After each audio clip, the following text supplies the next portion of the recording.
Coach Bill Belichck breaks down the plays of the game. Time for this week's Verizon Plays of the Week. Scott Zolak joined by Patriots head coach Bill Belichck. Let's take a look at the Miami game, Coach. Some of the big plays. All right, well, a couple subtle things here that I don't know if the fans might have picked up or not, but this is the second play of the game, and we lined up here in an unbalanced line. And so this is Sebastian Vollmer coming over. Instead of lining up at left tackle, lines up right tackle next to Nick. And we're running a play where we block back here onto the defense. Logan pulls around on the linebacker. Chris Baker makes a nice block out here on Taylor and opens up a nice hole there for Maroney. You basically get four bigs on one side. You don't have to say, hey, tackle eligible. Right. Just regular personnel and just no reporting, just flip the guy over. So we get the backside sealed off. Baker turns out here. It's a nice down block by Nick, and that's Logan pulling around right there on Adelaide in the hole.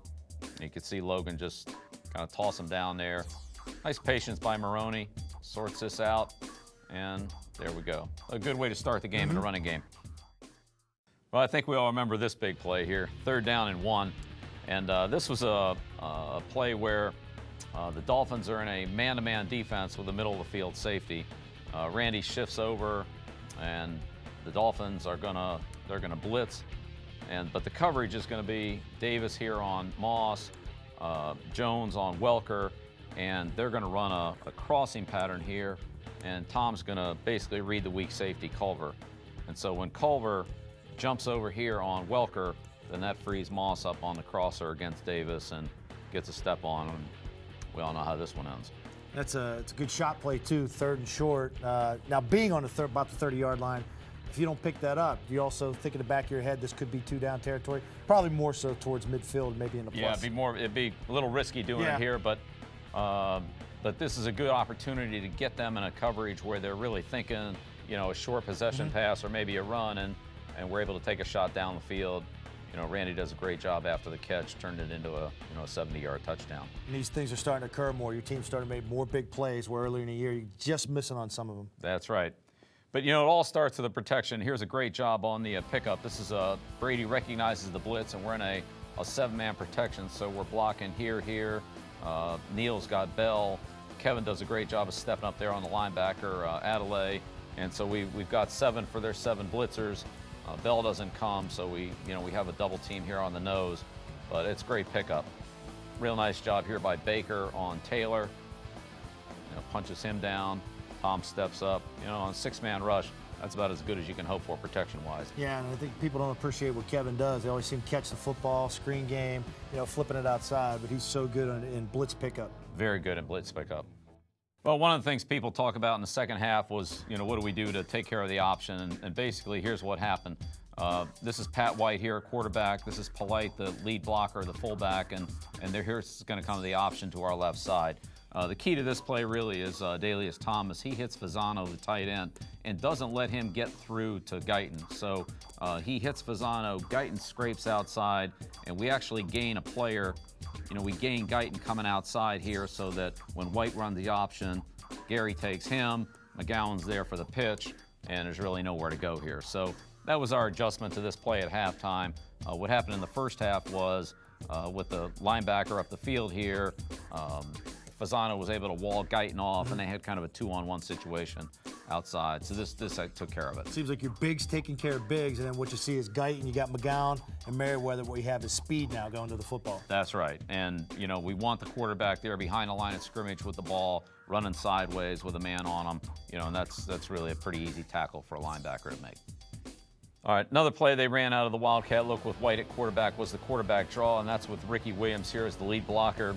Really not a lot of great strategy here. It's just good play by Vince Wilfork. 2-gap and Smiley, the guard. Ty Warren, 2-gap and Carey, the tackle.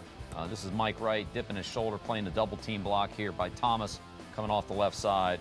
And that's pretty good run defense right there where we can, control those blockers with our hands, stay on our feet, press the hole inside, and really nowhere for White to go right there. Good play by Ty, Vince, and Mike Wright. Good gap control there, too. That's Vince outside. We haven't seen a lot of that. We matched him up against Long in this game, and he did a nice job out there. Now, what do we got here? This looks like practice tape. Well, this is a practice play on Thursday, and this was the flea flicker that the Dolphins ran in the game. Here's what it looked like in practice. We have Hoyer, or this is Stanback back here, taking the pitch, handing it off to what will be Ricky Williams. He pitches it back to Henne, and they're going to try to hit this receiver on a deep over route here. And there we are, trying to defend it. So that's situational coaching in practice. That's on about, say, Miami scout team, 45-yard line. Right, and it's about right around midfield where they kind of like to run some of their gadget plays and take a shot. That's what practice and preparation is all about, knowing situations and then recognizing plays. So we go to the game, and let's see what we have here. Ball's on the 45-yard line. It's 2nd and 8. Right around midfield. Same basic situation.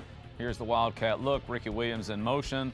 Here he comes. So Patrick Chung comes now, and he aggressively forces the play. There's the pitch back to the quarterback. And when Fasano sees Chung coming to force the play, he comes off of Adelius and has to block Chung to secure the ball handling. Adelius then recognizes that, comes off of Fasano, and makes the big sack. Here comes the over route back here that Merriweather and McGowan both have bracketed pretty good. There's really not a lot there. So that seems like you guys worked on this in practice, just don't show up on Sundays and these things come to be, right? Yeah, this is a good example of how you work on something in practice and then recognize it in the game, and you're able to make the play, and this was a big play. And you see Fasano, he's got Thomas, but because Chung shows up there, he's got to come off and block Patrick, or it could be a hit in the backfield there, and then Adelius recognizes it and takes Henne. I mean, that's great stuff. I mean, you could show a run, and they could run the same run, but still to get the pitch, the reverse, and the pass, get it all scripted. That's great stuff. So that's a big win you guys had. It's off to the Colts this week, and good luck, man. All right. Thanks, Coach. There it is, your Verizon Plays of the Week.